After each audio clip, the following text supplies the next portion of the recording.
Good morning. So I was just on a walk and I was thinking about, I don't even know what started it.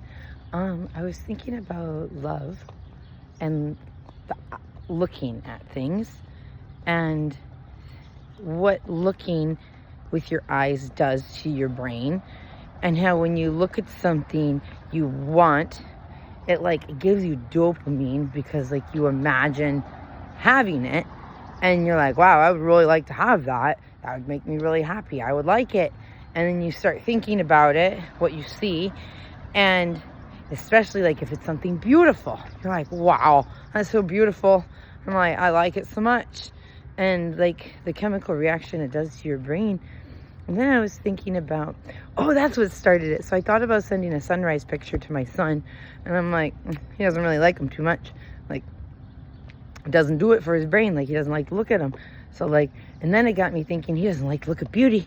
And then it got me thinking about my ex. And how I remember this point where I realized he didn't like it when I sent him pictures. And he said sometimes he likes nature pictures. And I was like, he didn't think I was beautiful. And so he didn't want to look at me. It didn't do it for him. And then I started thinking, well, he used to like to look at me. That's the whole reason we got together, is because he was looking at me and he liked me. And then I realized he didn't. He was looking at me through the eyes of lust. And he desired to satisfy the lust of the flesh. And it wasn't through the eyes of love. And so as the relationship grew and changed, and he no longer lusted after me, he no longer desired to look at me, because that spirit of lust that was inside of him wasn't lustful for me, because he had me.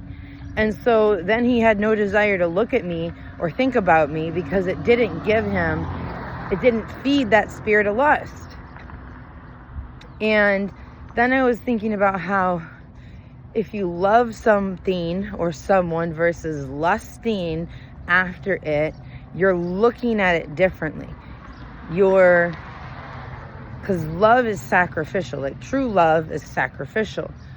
And so when you look at someone through the eyes of love, you're looking at how can I help them? How can I grow them? How can I support them?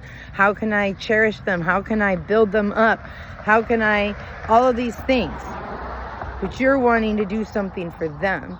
Whereas when you look at something through the eyes of lust, you're like, how can I get that? How can I have it? How can I satisfy myself? And it's all self-centered rather than other-centered. And then I thought that was super interesting. And I started to just, try to figure out how I'm looking. How do I look at things? And how does it affect the way that I move through life? My actions, my thoughts, my steps. Am I moving and looking and thinking and acting through a lens of love or through a lens of lust? What spirit is using my eyes?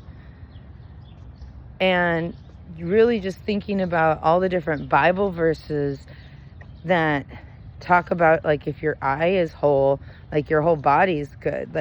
Because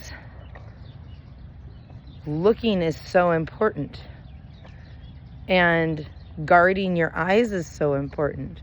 There's this Bible verse where I think it's David. He says, guard me, O Lord, the way you guard your eyes. And then there's Job talking about how he would guard his eyes so that he wouldn't use them in a lustful way.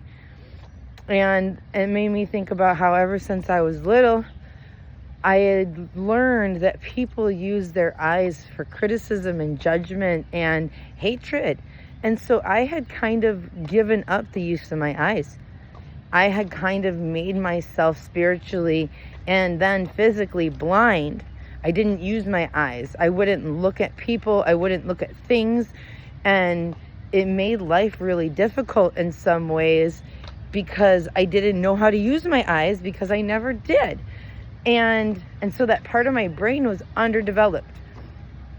And God has been giving me back the use of my eyes, teaching me how to use them in a loving way rather than an unloving way. And I don't even know what that means most of the time, but today's another puzzle piece. So keep putting the pieces together, keep living life, not death. Don't live death, because there's enough people out there living death. But live life. Breathe air, I know somehow we're gonna get there and be so wonderful. Anyway, I love you guys. Obviously, he loves you more. Have a great day.